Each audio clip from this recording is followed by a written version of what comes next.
right, welcome. Welcome, everyone. We are at Commitment 8, Zone of Genius. And let's come together and gather all that beautiful energy we just built and ground it, kind of prepare us for our time together. So, finding your seat, if you prefer to stand, that's perfect. Meditation is incredibly portable, one of its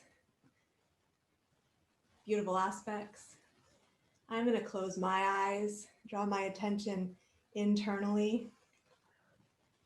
Noticing after moving like that there's an aliveness running through the core of my body, and using that, leveraging that to gather that energy and focus it.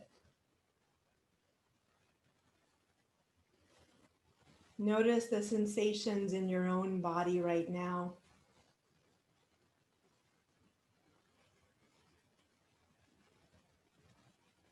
Right, so with attention, we attend to what is. What is there to attend to right now? Right, attention is just like this light that we shine. What is there to discover and to know and to be with?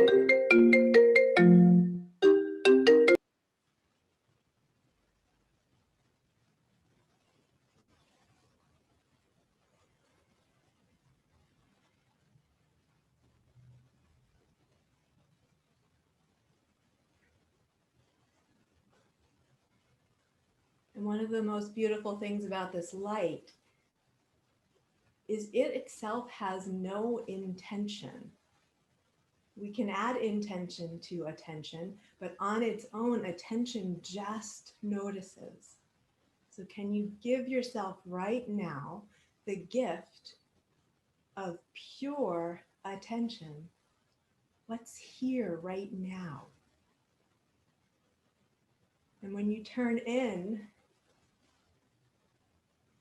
and if you really look through this lens, like you're walking into a forest you've never been into, getting off an airplane, like we used to do, in a new place you've never been, meeting a child or grandchild just born, first day of school, new hike in your hometown.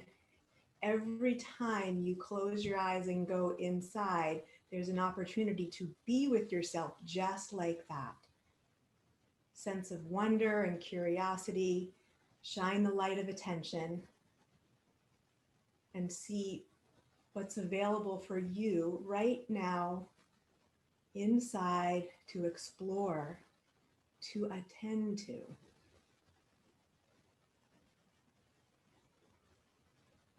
Right? Sometimes you'll notice feelings that want the attention. Sometimes there's something to celebrate.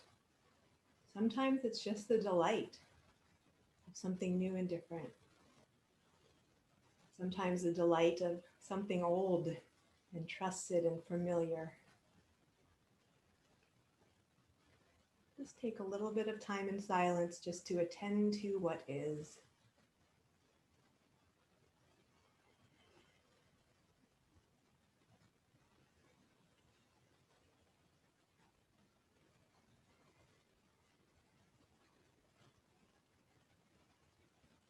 And then thanking your being for being available, for being attended to. And now we're going to shift our focus to attend to the group, to attend to one another. And opening your eyes.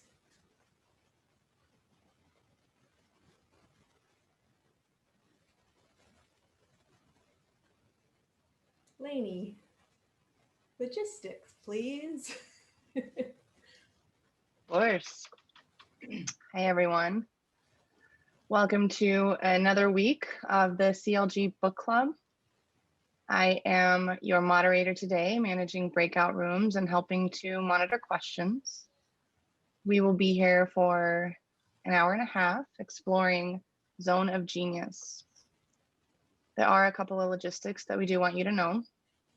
We'd like to ask that you are in a quiet place that allows you to focus on today's meeting. We will keep everyone muted except when we call on people that have questions or to model. We'd love it if you're able to stay on video, allow us to see your faces. We do understand if you need to turn it off briefly. Today's class is being recorded. We ask that you do not share the recording with others that did not participate in the course. The recording will be posted on the course page, which I will post in the chat.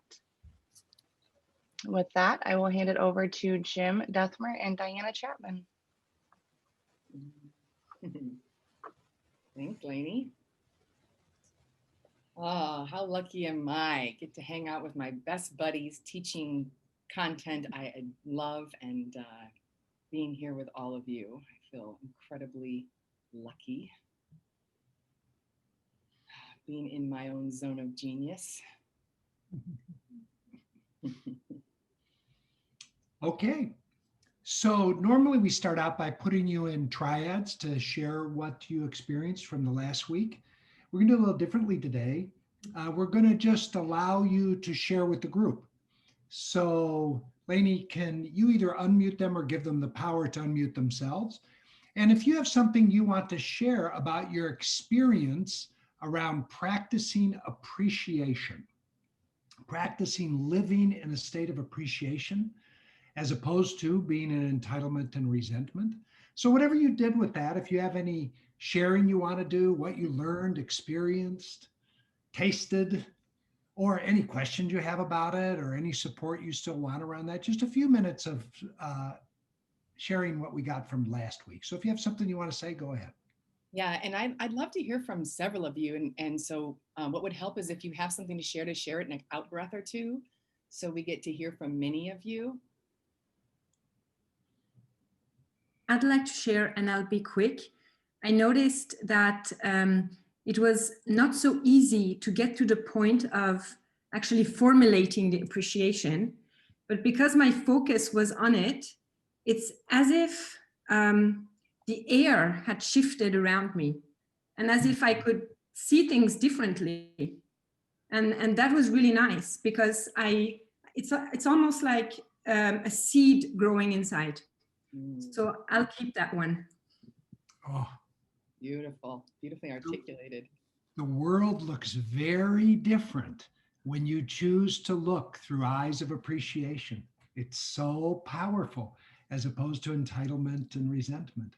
By the way, one of the things you can play with is sending all of your appreciations telepathically. You don't even have to say words. Like, appreciate your intimate partner or somebody at work. Just bring them to heart and send it. I appreciate you for. And just see what happens to you when you live that way, sending appreciations telepathically. Yeah. I noticed that when I appreciated somebody, my energy level went up. Very energetic. Yeah, that's one of my favorite parts of appreciation is I get the aliveness as much as the one I'm appreciating. Yeah, I just wanted to continue what Jim just said about doing this just mentally. So I did this sending appreciation to friends. And I received, for whatever reason, 2 emails or WhatsApp notes back together today, just out of the blue, where they thanked me for what I did for them. So it was just, and I have not been in contact with those people for quite some while. Mm. And I also experienced, including already dead people in my meditations, where I actually felt that I didn't show appreciation enough. And yeah, I enjoyed this very much in my meditations, and it was just good feeling. Yeah. Jim and Diane, this is Bruce Leach. I'd like to share something. I think Jim might appreciate this one. So my oldest son was working at AC Nielsen here in Chicago and was furloughed. And so he's a big skier. So he took off for Denver and is living with a buddy. I was probably giving him a lot of pressure about trying to get back into the workforce. So I called him over the weekend and I said, Bryant, I really appreciate that you took off for Denver and you're putting job market on hold. There was silence on the end of the phone. He said, you're going through one of those Jim Dethmer sessions, aren't you? And I said, yeah, I am actually. So he knew I was, but he definitely got where that came from. And I'm appreciative of both of you, Jim and Diane, to kind of bring that back into my life, to take the pressure off with my kids. So thank you for that.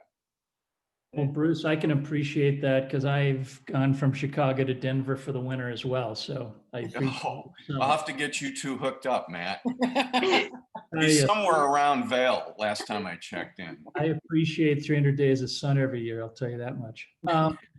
It's funny, everyone. I found two things that happened when I started really consciously focusing on appreciation. The first is this heaviness lifted. Like I didn't realize how I literally just bake my day into entitlement, that this should be happening, this shouldn't be happening. Who are they, right? And it's like this heavy weight. And then the second was, I'm dating this wonderful woman out here in Denver, and I was in one of those weeks or windows where it just it was feeling stale.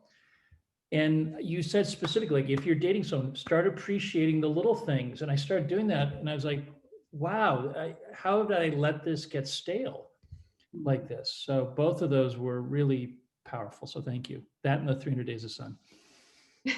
To echo the lifting, the feeling of lifting weight, one thing that I've strangely been enjoying is that instead of just appreciating what I like about my life, I've been appreciating what I don't like and what I want to change. And appreciating that really lifts the weight around that. So it's really, I like it. Beautiful. I'll finish up with one question I think you asked, Matt, which is what's the difference between gratitude and appreciation? My experience is gratitude is a state of thankfulness. I'm thankful, I'm grateful. So a lot of times people will say, oh, I appreciate you for having done that thing, which in my mind feels more like gratitude.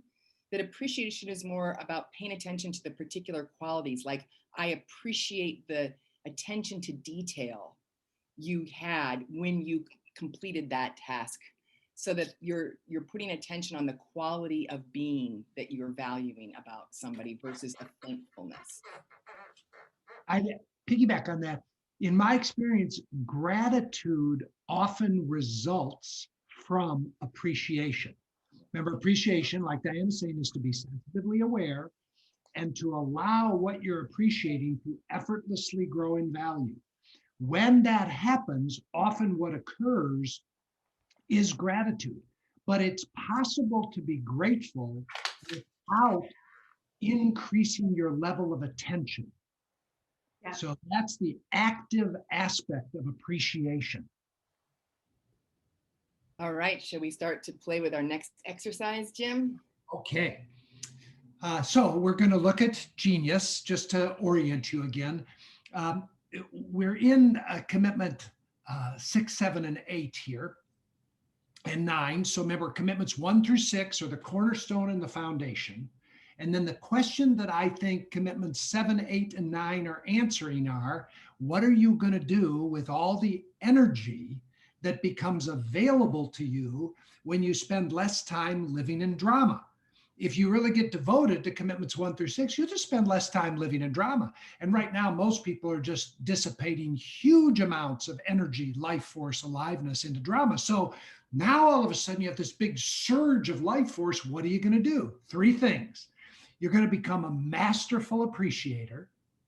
You're going to create from your zone of genius, and you're going to play. I think that's really beautiful to think about that. Would you be willing to have your energy be invested in appreciation, creation from genius, and play? Wow. I just got to tell you, living that way in that space is really fun. let alone doing it in partnership with other people, either in your personal relationships or your work relationships. When teams at work decide they're going to start to let drama minimize, they have so much fun appreciating themselves, each other, problems like you were saying, Jim, and so much fun creating from genius, and so much fun taking everything less seriously and playing. So today is genius. All right. I would say this about the chapter on genius. In my experience, when people read the book or get exposed to this material, one of the primary questions we have people say is, I really am interested in knowing my zone of genius. Many of you have that experience. You read it and you go, wow, I don't really even know what my zone of genius is. I'd like to know what my zone of genius is. And at the end today, we're going to show you some ways to do that. But what I've learned over the years, because I used to help people, support them to start to learn what their genius was, but I learned it was putting the cart before the horse. And here's what I mean by that. This commitment, as much as any others, begins with, are you willing to live in your zone of genius? Because if you're unwilling to live in your zone of genius, my experience is you'll rarely, if ever, discover all the aspects of your zone of genius. Genius actually means attendant spirit. Think of genie in a bottle. Genius means attendant spirit. And I say to people, that attendant spirit, that genie in the bottle, is shy.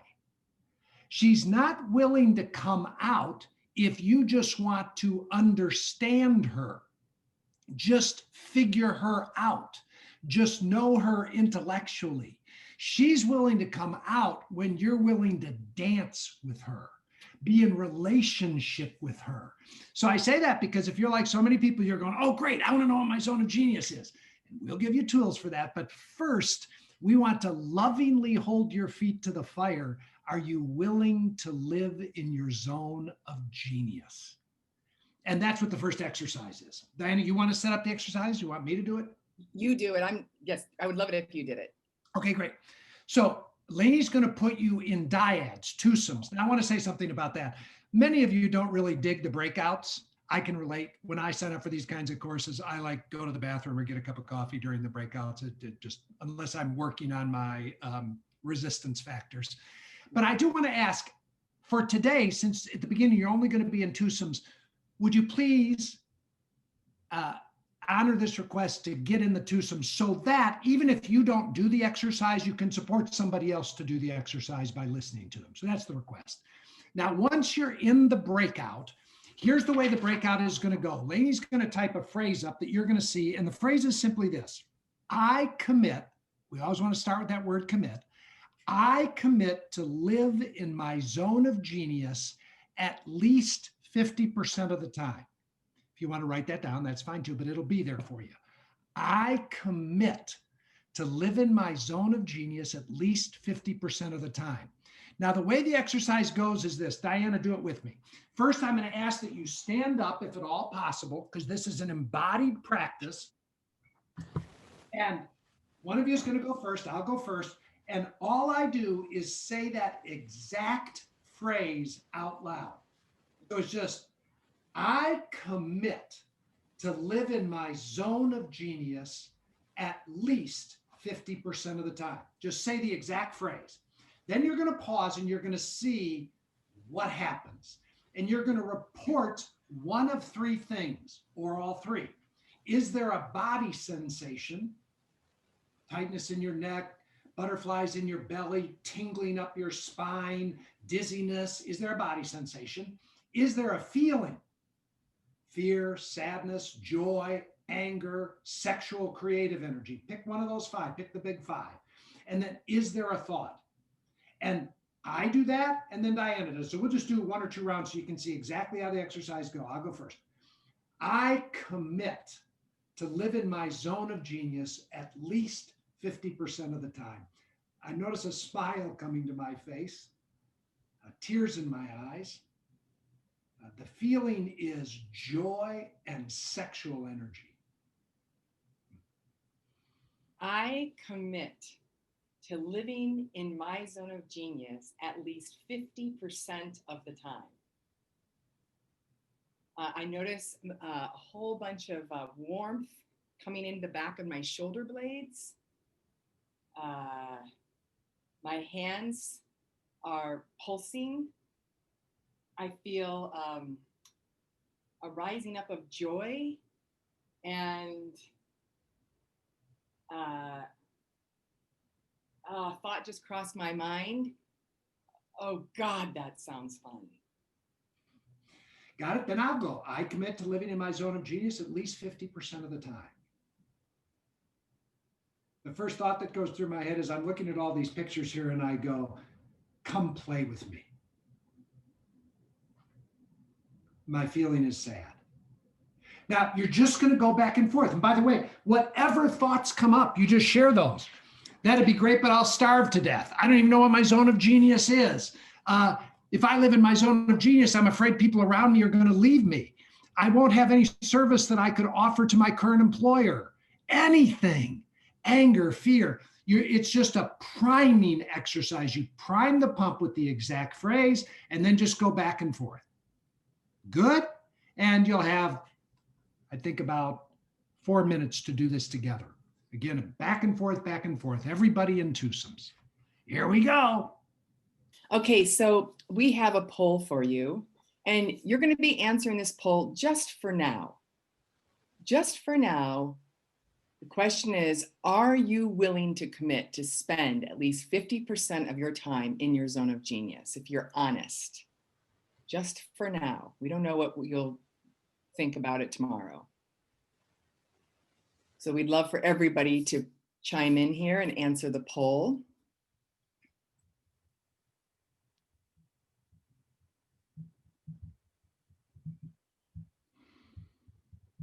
Okay. Just maybe a couple more of you. All right. Great. So Lainey, you want to end the poll and share it?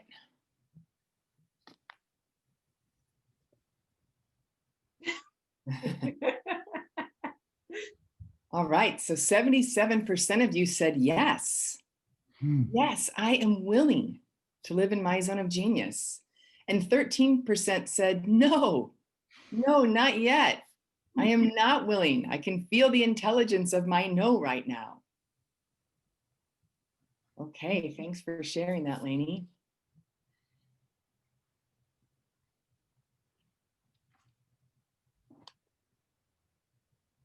All righty. So we want to talk about what was that exercise like for you trying that on? What did you notice? You can unmute yourself or you can put something in the chat.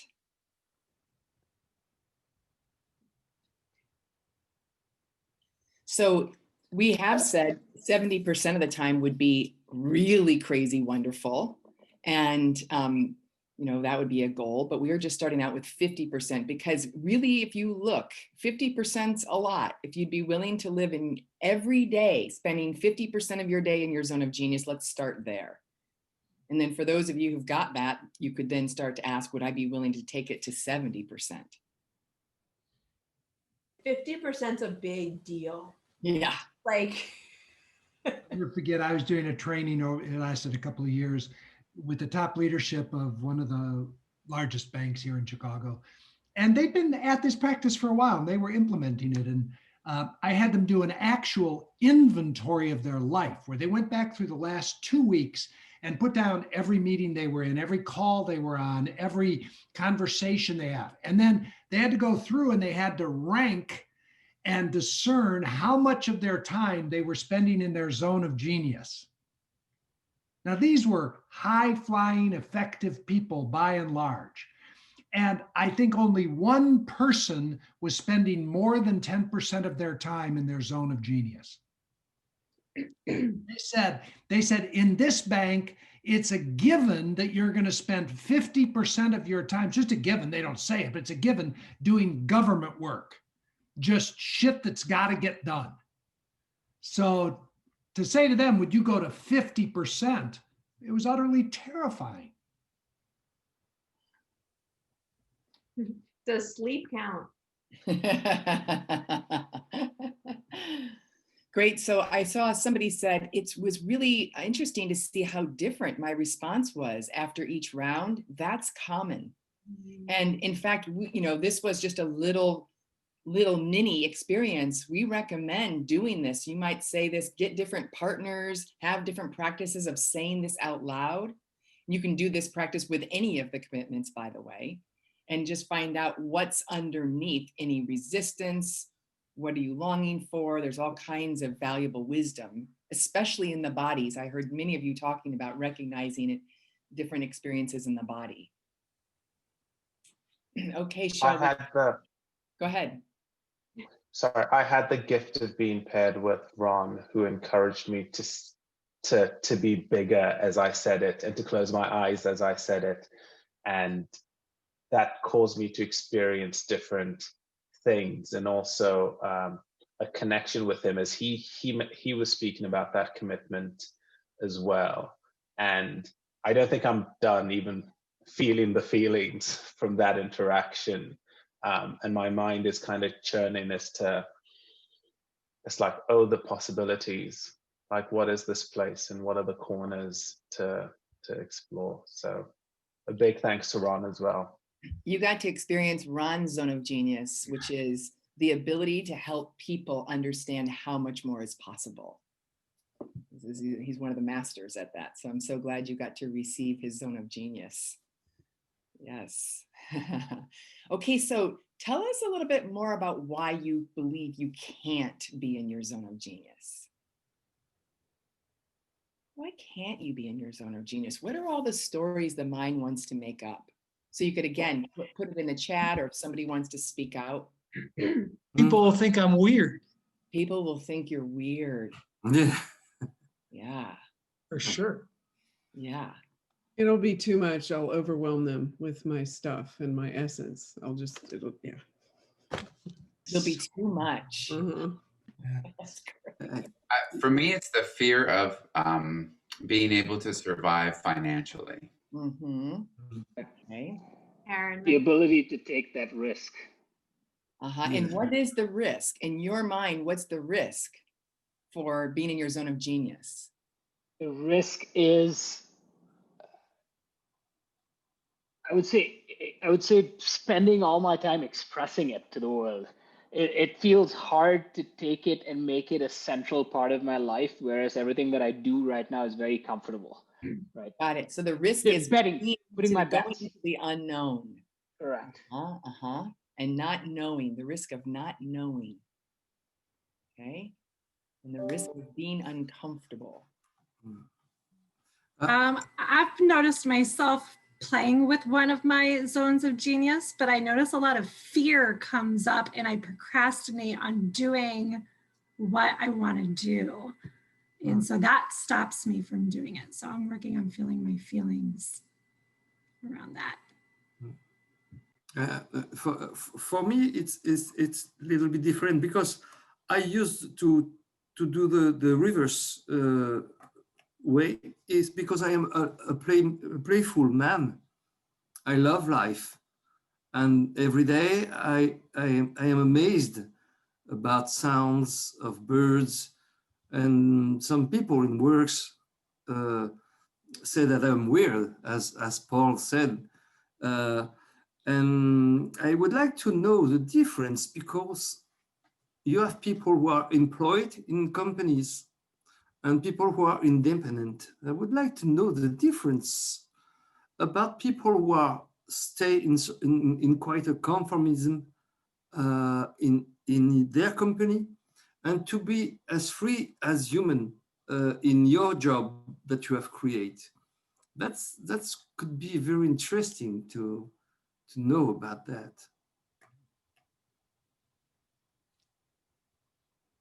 I didn't fully understand your question, or you're wondering. Did anybody else pick that up? I think what I heard Jean-Michel say is that there's a difference between working for somebody else and being in how to be in your zone of genius versus people who appear to create their own lives by running their own business, being independent. Yeah. Yeah, believe- I absolutely love that question. I thought it was very insightful. Having done both, being in a structured environment and then doing my own thing, the pressure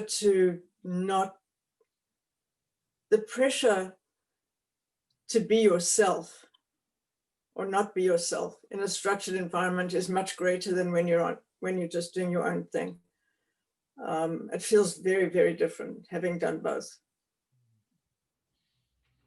Why yes to what you're saying, most people have that experience. That's why we start with, am I willing to live in my zone of genius at least 50% of the time? If you get fully willing, you actually have no idea what you're going to end up doing. Whether you're going to stay in a structured environment where you're working for somebody, whether you're going to go out on your own, whether you're going to find 2 or 3 compadres who are aligned around genius. Many people try to resolve those issues before they commit, right? So one of the beliefs, typical belief is, well, I could never live in my zone of genius here inside this bank. That's not what they're about.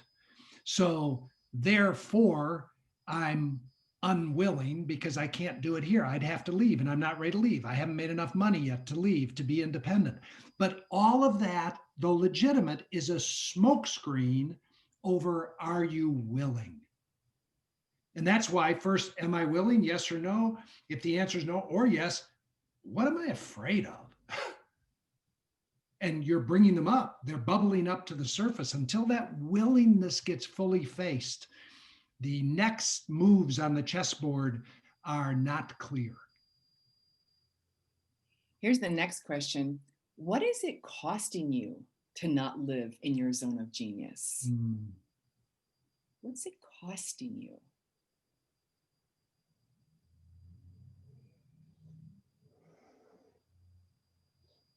Connection, vitality, and freedom, full aliveness. I hear some of you saying life force, full engagement. Life itself. Yeah. Energy. And it's really valuable to tune in and say, what is that? How does that cost me in the body?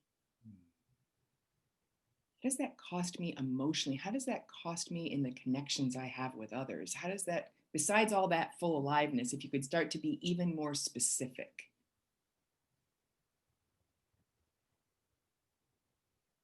Because one of the things that we know is human beings won't make changes unless they have an engine revved inside of themselves that motivates them to change their current situation. Right. And one option to rev that engine is to have a vision, to imagine every day I'm doing things where, like, I love it. I remember when my husband really shifted to committing to be in his zone of genius. At the end of every day, I'm like, how was it? It was great. It's like he made love all day or something. Every day, he's the same way. It's so fun. I loved it.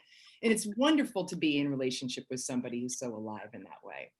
Diana's husband often says, I never knew it could be this good. And the good is always, it's just never ending. It's what she's saying is for real. Right. So for some of you, you might need to get a vision going. Like, wow, what would that be like to end every day going, fuck, yes, that was so fun. Mm-hmm. And or the other way we rev our engines to make changes, we really go get deeper into the discomfort. Go into the details of how much it's costing you to be in a state of threat and resist living in your zone of genius.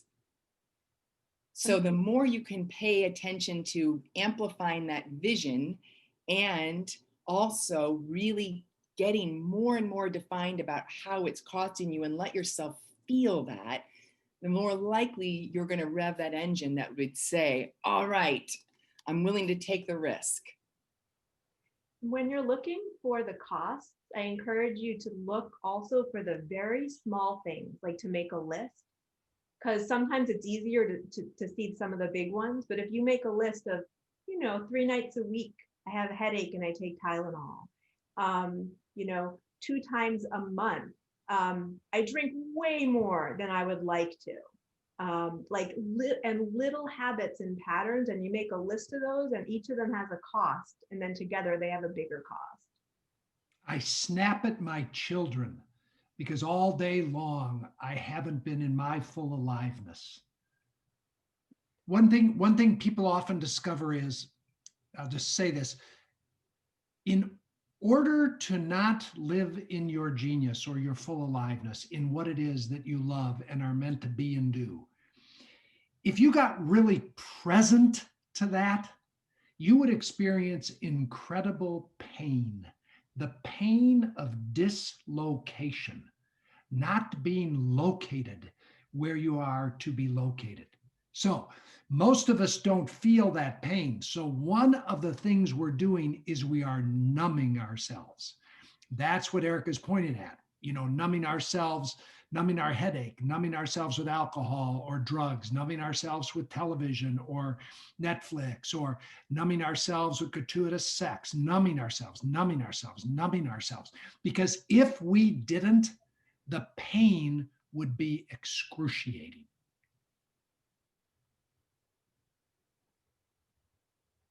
Yeah, your teachings have been so powerful for me as I've been listening to your podcasts and the books and such. And one way I've turned up the heat on myself is to give myself a terminal illness, which I have being alive, but to say I have 5 years left, and it turns the heat up right away. And I say, wow, what a fucking waste to be doing some of these things that I'm doing right now. And anyway, thank you for the genius that you all brought to this. It has really accelerated and focused, the greatness in my life. Thanks. You. I really do think you're touching on something wonderful here. Because we don't have a relationship with death and the imminence of death, whatever you believe death to be, or blah, blah, blah.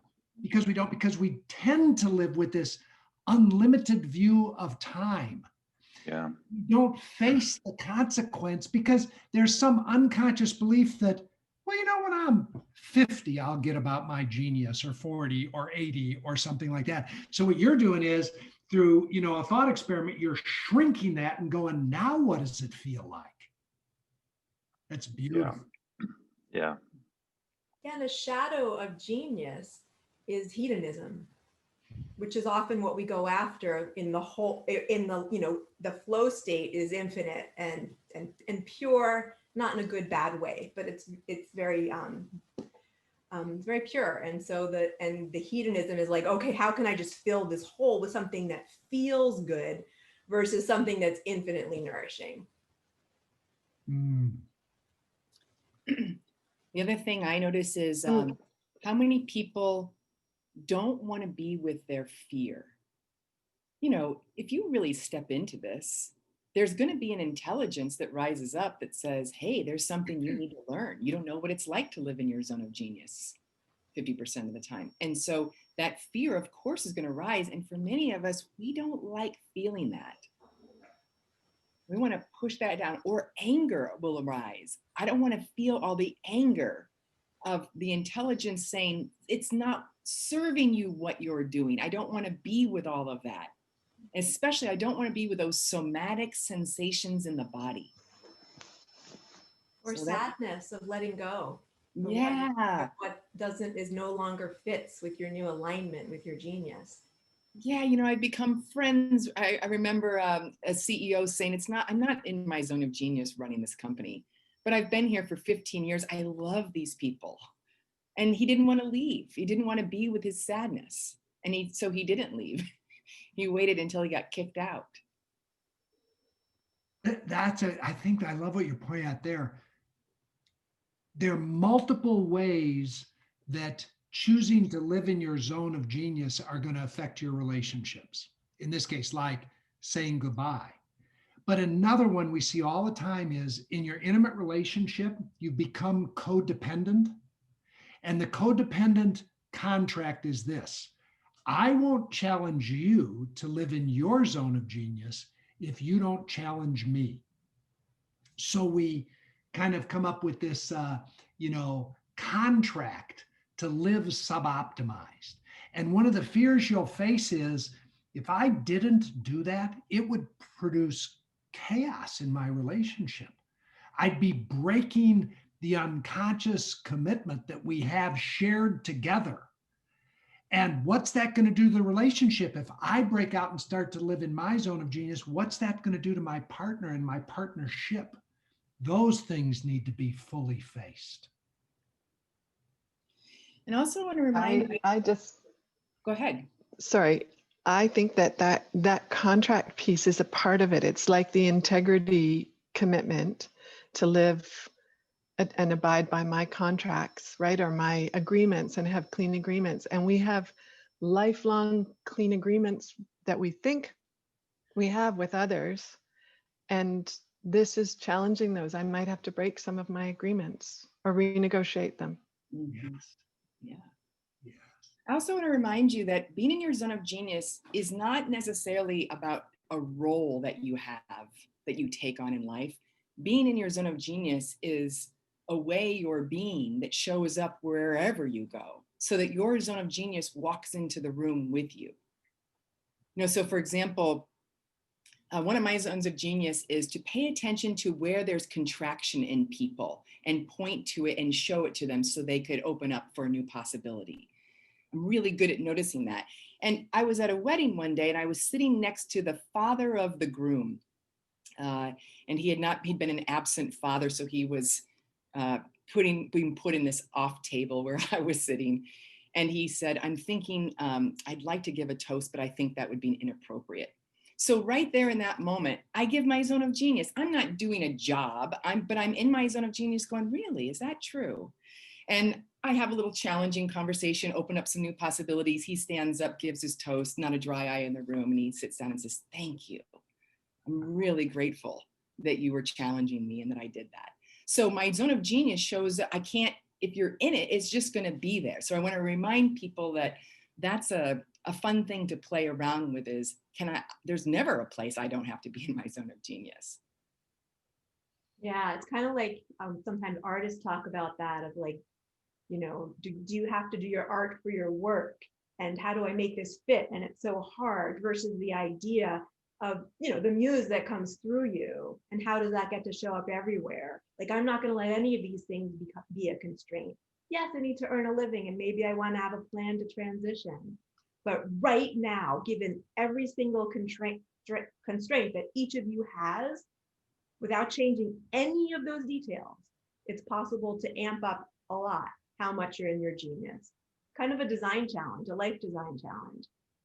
And then you might change some of those things. That doesn't have to be a big deal, but it's a trap to think those things need to change in order to be in your genius. Also, want to pay attention to how much the mind wants to make up stories about how you can't make money in your zone of genius. So there was a man I was coaching. He was a professional golfer and a pretty good one, and he made his living golfing. And he said to, I said, are you in your zone of genius? He said, no, my zone of genius is being a painter. I just absolutely love painting. And I want to create a life in which I paint, if I'm honest. But he's like, I can't make money painting. And so we coached around how is it possible that he could make money painting? And he emailed me recently to say, it was something like $400,000 last year as an artist painting underwater scenes. He lives in Florida now. And he said, I love my life as a painter. So he says, I make more money now than I did golfing, and I never imagined that was possible. So one of the things I often say to people is, your life is the result of your imagination. Could you imagine making plenty of money, being in your zone of genius? Would you be willing to imagine it? How could it be? How could it be possible? Because we spend so much time in how it couldn't be possible. Does the zone of genius have to be an action? Because I have to, and the second question is, there's something intentional about what you're saying, but I notice in myself, and I've gone through all of what you described, the excruciating pain, the fear, the anger, the destructive relationship, all of it. But then I realized that the zone of genius just comes up when I just loosen up a bit. And I don't have any plan. And so if I have a plan, I know it's just not going to come out. What do you believe your zone of genius is? I honestly wouldn't be able to put it into words. It's what I hear back from people is they say, "Oh, you just listen to us and we cry." I was like, "Okay, that's great." Right. Like, I'm a space for transformation, and specifically people making more contact with their emotional states and moving them through. Well, that's kind of what I'm doing, right? So it must be to my sort of genius then. By the way, you asked a question, does it have to be an action? Oversimplify, just so everybody can get a couple of hooks here. Zone of genius includes capabilities and characteristics. Capabilities and characteristics. So you literally might have a zone of genius for woodworking, a capability, your ability to understand space and dimension, and a genius capability. And then a characteristic could be empathy, challenge. Diana has a genius for challenging. And that characteristic can flow through all kinds of actions. I guarantee you, you would meet her characteristic for challenge, whether you were seated next to her at a wedding, like she just referenced, or whether you were playing pickleball with her. Diana started playing pickleball. So God, it makes me so happy. Anyway, because it just flows, like she said, when she walks into the room, that characteristic of challenge walks in with her. So when you start to clarify your genius, you're going to find characteristics and qualities, both capabilities and qualities, capabilities and qualities. And as Jim is describing those capabilities, most people would say, and the qualities, people would say you had those when you were young. We saw those qualities about you when you were 2 and 3 years old. They were starting to show up. Okay, anybody have a statement or a question? We're going to transition now in just a moment to the genius discovery, one of the genius discovery processes we use. But before we go there, just anybody want to ask anything or say anything, just blurt. Ro? Yeah. One place I find myself resisting my zone of genius, if you have anything to say about it, is my relationship to time. I get stuck below the line, time as scarcity versus time as abundance, looking at the facts of aging, death, a big long to do someday maybe list, like I don't have enough time. So, and I read The Big Leap along with this chapter, and he talks about you are the maker of time, you are where time comes from. That doesn't feel real to me. What do you have to say about time? You get to be right.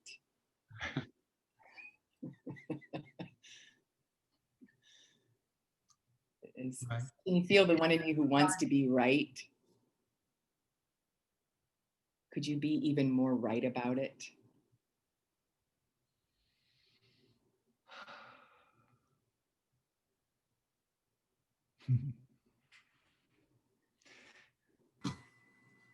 What you'll discover is the mind can make up a million excuses for why you can't and shouldn't live in your zone of genius.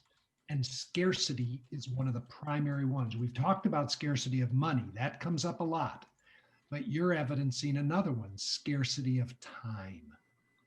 So you read The Big Leap, which is where we first heard about genius from Gay. But I would encourage you, Jim, because I don't think you'll do this unless I encourage you, sign up for our third book club. Oh, I already did. Of course you did. Of course you did. When we get to commitment number 12 and exploring living in enoughness. What does it mean to live in enough time? Also, Jim, I would just say I'd take a look at, you're getting a lot of payoffs for wanting to be right, that there's not enough time. There's something about this that's working for you. And in particular, I imagine there's a couple of personas that have got their grip on you that need there not to be enough time. So I'd go a little deeper into what are the payoffs and which personas get to stay in charge when I'm having the righteous belief there's not enough time. Yeah, it's a good challenge because I'm feeling a lot of resistance to it. So I'll go there. Thank you. You're welcome. Erica, you ready to give your gift of your zone of genius? I am. Are you ready, Hamilton? Quick logistic. Diana, do you or Lainey know how to spotlight them? That thing we learned yesterday when we did that on one of our Zoom call for somebody else, where those two show up on our screens, Hamilton and Erica? Either of you are shaking I your do not know how to do that. Okay. Once Hamilton starts speaking, he'll come. Aha, somebody's getting it going here. Yeah, it's more important they see Hamilton than they see that's you. good. I'm sorry for the bright light behind me. It's rarely sunny in Chicago, but it's sunny today and it's right behind me. Well, it's just your genius just kind of overpowering My you. essence, yeah. Yeah, you look like you're speaking to us from heaven right now. There's something I need to tell you now. Well, we're going to listen then for sure. Forget the exercise. So the exercise that Hamilton and I are going to play with is the best stuff exercise. So Lainey, can you go ahead and put that up in the chat so everyone can have access to it? You don't need to look at it now, just so you have it later. And it's also in the book. Yes, it's also in the book. So, and it's very simple. You don't even need to look at the sheet to know how to do the exercise. So the exercise, just like Jim just said, or Diana, I don't remember that, I think Diana, that your genius has been here almost as long as you have, maybe not exactly as long, but it just actually wasn't apparent. So this exercise, you look at 8 experiences from your life that stand out to you, that somehow point to you being in your genius, to somehow point to you being in a state of flow. And you use it as data to investigate and get underneath what your genius is. So it's a way to understand it better for yourself, kind of be an investigator into your experiences and see what ties together these experiences. And so you go through the 8 experiences, you write them down, and then you look for common threads. And you can do it again and again until you get deep enough with something that a statement to resonate with, live with, and experiment with. And so that's what Hamilton and I are going to do today. So full disclosure, I have never met Hamilton before. And he did do the exercise in advance. So he would, not just be on the spot to think of 8 experiences and share them with me. But what I'm going to have him do is just the exercise as you would do it yourself. He's going to talk for a minute about each experience. And I'm going to be listening with my whole being about what he's communicating. And then and you do the same thing. So you're going to go, you can take notes if you want, what you notice about qualities or, things that he's saying or demonstrating through his body language that you think might point to his genius. And then you'll be able to do the exercise on your own. It's the same thing. And pay attention to yourself paying attention to Hamilton, because it's the same quality of attention you'll want to bring when you do the exercise yourself. You ready? Yeah, I'm feeling nervous. And also, when you do this, you feel like you're bragging. So I don't want everyone to think I'm a bragger, but you think whatever you want. So here we go. Right. So if I commit to being in my zone of genius, people will think I'm an egomaniac bragger. Yes. Great. There's perfect practice for you right there. Yeah. So let's go ahead. And so in Lainey, if you could just help me with time, that would be great. So a minute just talking about the first experience. And if you want, I can name them. Will that help you? I have my list here too. Okay, so a minute. Okay, the first experience I wrote down, I was 16 years old, state basketball championship. I played a horrible game the night before in the semifinals, and I just played the game of my life in the state championship. I scored 22 points, but more importantly, I just kept switching to whichever person on the other team was hot and scoring for them. And I just kept shutting each of them down until the second half when I got on this guy who was 4 inches taller than me and played Division I basketball. and he didn't score a basket. And we won the game, our school's first ever state championship. And it was one of those moments that everything kind of came together for me. Is that a minute? You can, if you're complete, you can keep going. No, I'm complete on that one. That was that. Great. So you can move on to the second. All right, the second one that came up was my senior year in high school, state football championship. I was the quarterback of our team. The high school had been 0-9 when we were 8th graders, and now here we were 12-0, the state championship game. Our star running back tore up his knee in the 3rd quarter, and we were down by 17 points. And all of a sudden, it was on my shoulders, and I threw 3 touchdown passes to take us back in the lead, including 2 to my little brother, who was 14 years old and a freshman, but was on the varsity because he was so fast. And it was one of those moments where time just stood still. I thinking back, there was no sound of any sort. I knew what everyone, all 22 people were doing at every time. I could just tell what the defense was doing before they did it. And everything, my arm wasn't even like attached to my body. It was just like going everywhere I put it. We ended up losing in heartbreaking fashion, but I always remember that 30-minute span where I played in a way I'd never played before and probably never after that either. The third one was I was a senior in college at the University of Kansas. I wanted to go to a great law school, but I went to the University of Kansas. It's an okay school, but I knew I had to ace the LSAT, the law school admissions test. But I was playing football and working and studying. I didn't have time or money to take one of those courses. So I figured I'm not going to do this like I did the SAT, where I just showed up the day of the test and said, what's this? I wanted to study for it. So I got all the old LSAT exams. I've developed this whole system all by myself on how I practice so that I would get it timed exactly right. Every week for 8 weeks beforehand, I went by myself to the library. I took an exam under time conditions. I graded it. I studied each one to figure out, why did I get that one wrong? I would sit there until I figured out why I'd gotten each question wrong so that I knew. And the day of the actual test, I'd never been so confident in my life. And every time the proctor said, 5 minutes left on this section, I had 5 questions left. When they said 1 minute, I had 1 question left. And I ended up missing the last 6 questions because I was so cocky that I was like, I aced this test. I don't even need to. I started thinking about the party that night and all that. But it was one of those moments where I planned and everything sort of fell into place. My fourth one was the journey to have my daughter with my wife, our daughter Hope. It took us 9 years to have our daughter. I was doing it wrong. No, I'm just kidding. We had a bunch of fertility problems and health problems, and we were all over the country and the world trying to figure them out. My wife had all this debilitating health stuff going on, and it was just roadblock after roadblock, a lot of heartbreak in there. But the genius part to me was how we hung in there. And every time there was a roadblock, we would figure out another path around it, another way, legal avenues. We had to use a surrogate to carry our baby. So there were judges involved and courts involved in Kentucky, and all the human elements that go with giving up control over it so that someone else can have your child inside of them. And at the end of it, after 9 years, we had our beautiful little daughter, Hope. And it just felt like the two of us, my wife and I together, had just worked so beautifully during that time to overcome all of these little roadblocks that were in our path. The fifth one was, I'm a trial lawyer, a nice one though, but the fifth one related to some cross-examinations that I've done, where cross-examinations are very tricky things.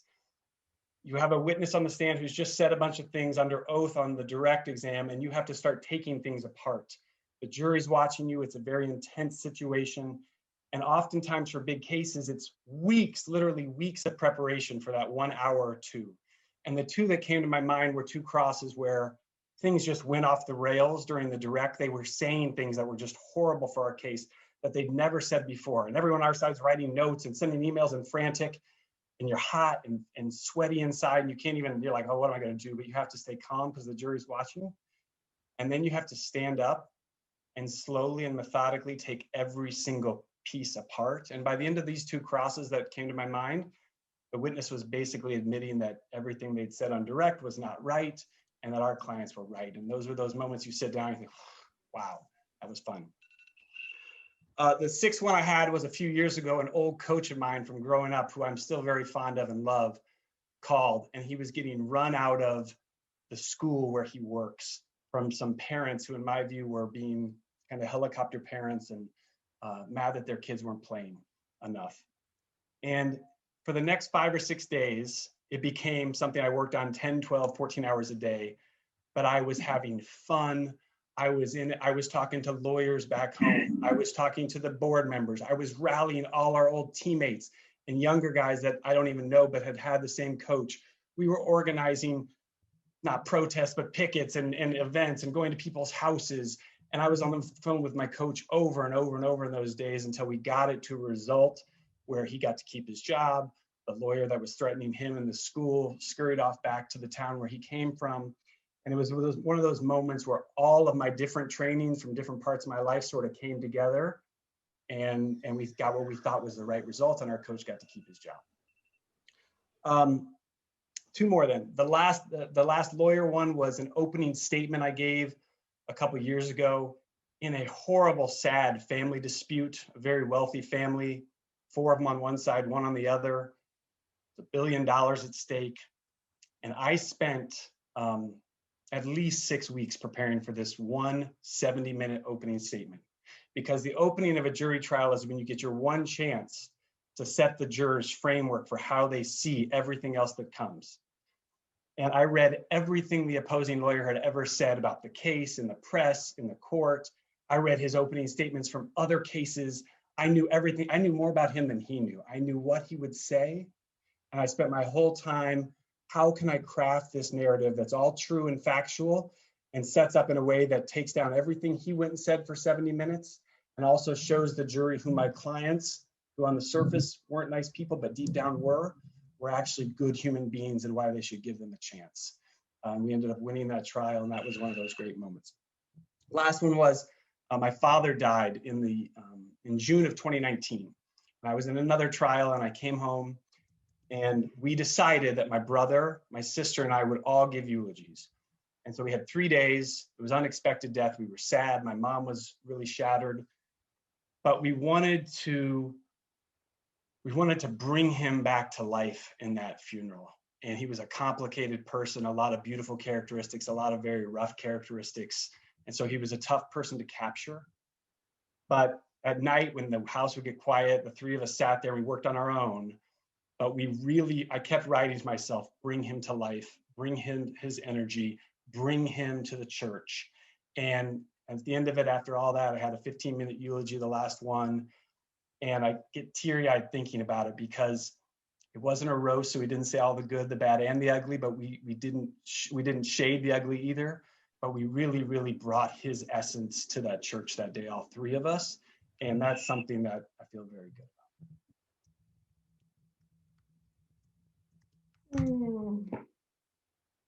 Thank you.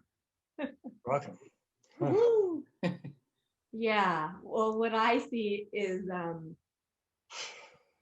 so many levels. You just demonstrated your genius, both in what you shared, but in how you shared it.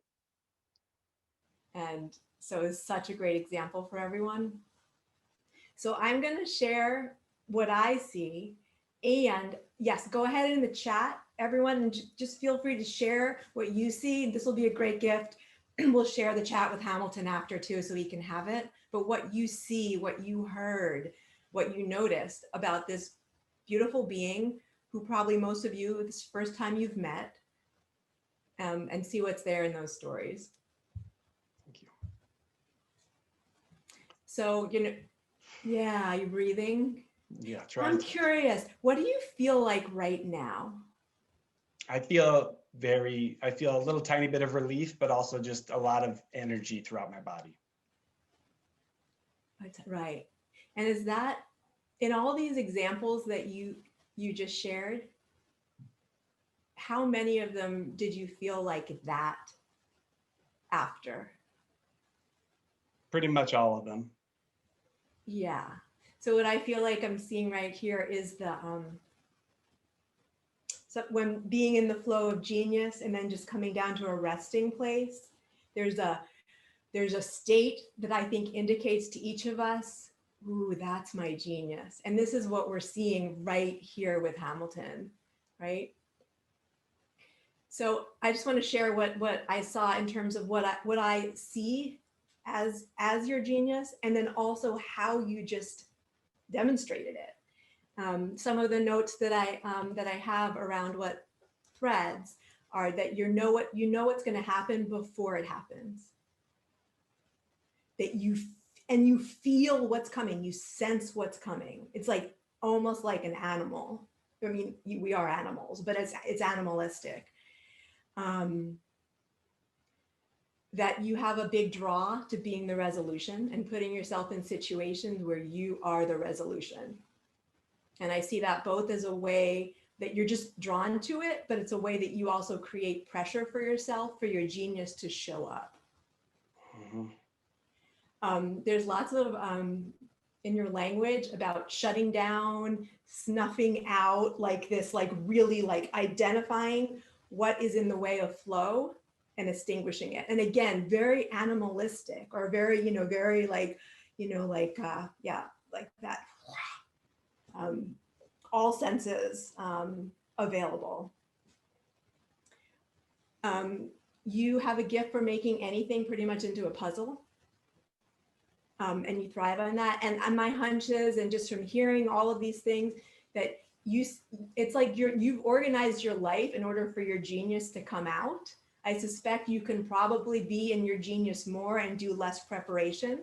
But what I see you doing is setting up complex situations with lots of pressure where you're going to be in the lead, and you're going to be nervous, and you're going to be scared, and you have to go through the eye of the needle of time and space in order to be the resolution and to create it.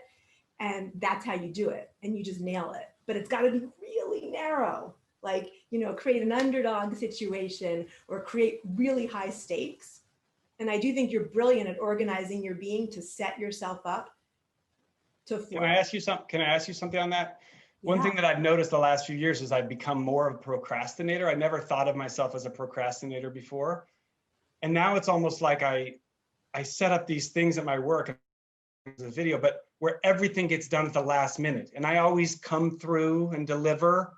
But it's like every time I'm like, I can't believe I put myself in that position where I had to stay up all night, or where, I got it done 3 minutes before it started, or whatever it is. And it feels like there's when you said that, it makes me feel like it's like I want to make it even harder there's something under there trying to make sure it's as hard as it can be and harder than it needs to be. Yes.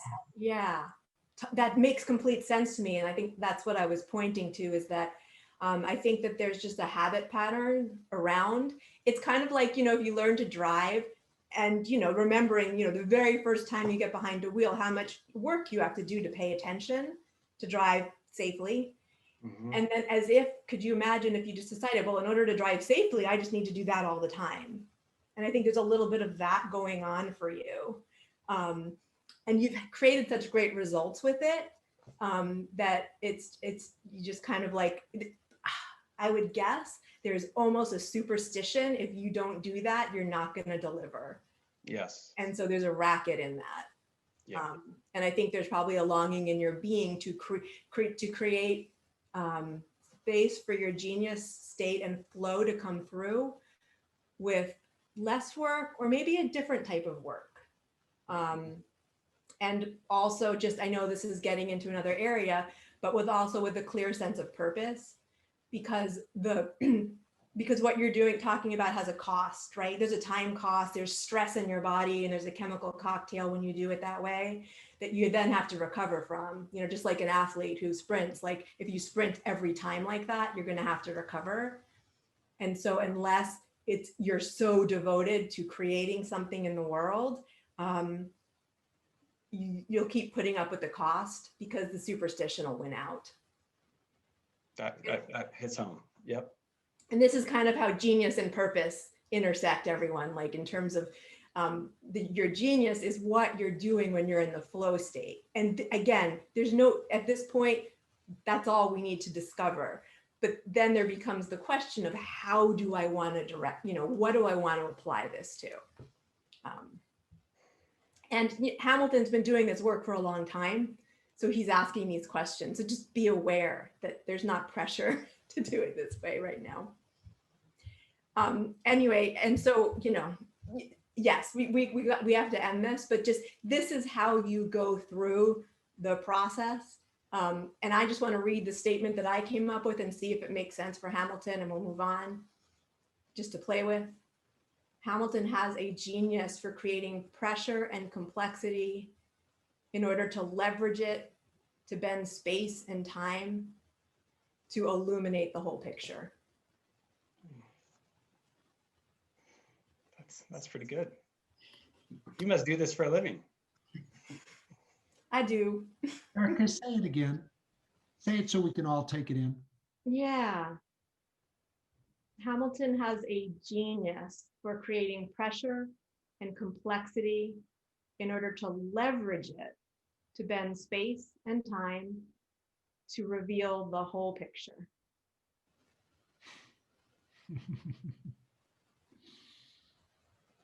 You know, and if we were work together, we would tweak it, we would refine it. There's probably things missing, and, you know, but we all have many aspects of our genius, like a prism.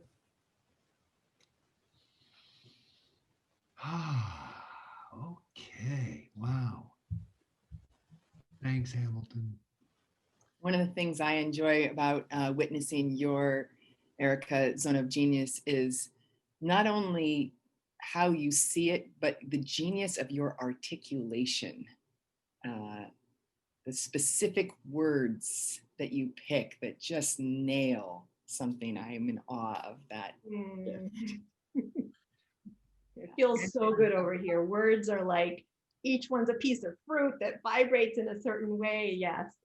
The beauty of what we all got to just witness was someone in their genius, Erica, giving the gift of their genius to someone else as they are discovering and clarifying their genius while they were in their genius as well. So this is like the ultimate experience of what genius play can look like. And just see what happened to your energy, you know, just like watching the chat as you were in the presence of genius, as you were in on the stage while this play was working itself out. What happened for you? That's the gift of genius. Okay. So this is a wonderful exercise to do with your team. If you want to get to know each other, let's say you're doing an offsite, ask everybody to share. You get to understand more about the gifts they have and deeply know them. I mean, it's a very soulful practice, in my opinion. Or ask one person that you want to get to know better. But this is something you could do where you could ask your friends to sit with you, hear your 8 memories, and have them reflect back. You could contact Erica and say, I'd like to do this with you. So there are lots of different resources for how you get supported, because your zone of genius is a little tricky to see for yourself, because for most of you, you're going to say, well, that's no big deal. That's how you know you're in your zone of genius. It's like, well, that's easy. That's not my specialty. Because isn't my specialty something I've worked on and it's been something? So you need community to reflect back zone of genius. I would love to hear from Hamilton.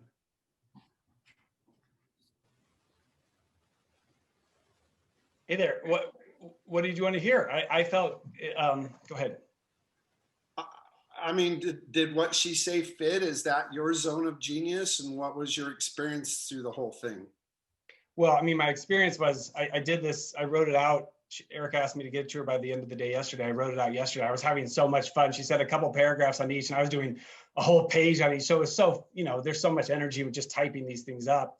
And going through it, you know, I was a little nervous, and, you know, but I felt a lot of energy going through it. In terms of what she said, I wrote it down.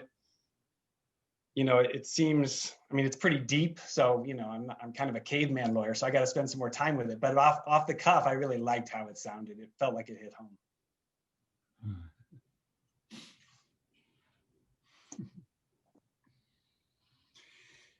All right, Diana, what we have next is just a wrap up breakout in pairs, right? Yep. So Yes. ladies, put you in pairs for just a few minutes to hang out with a partner. We ask you to go into the pair because if somebody doesn't go in, somebody will be alone.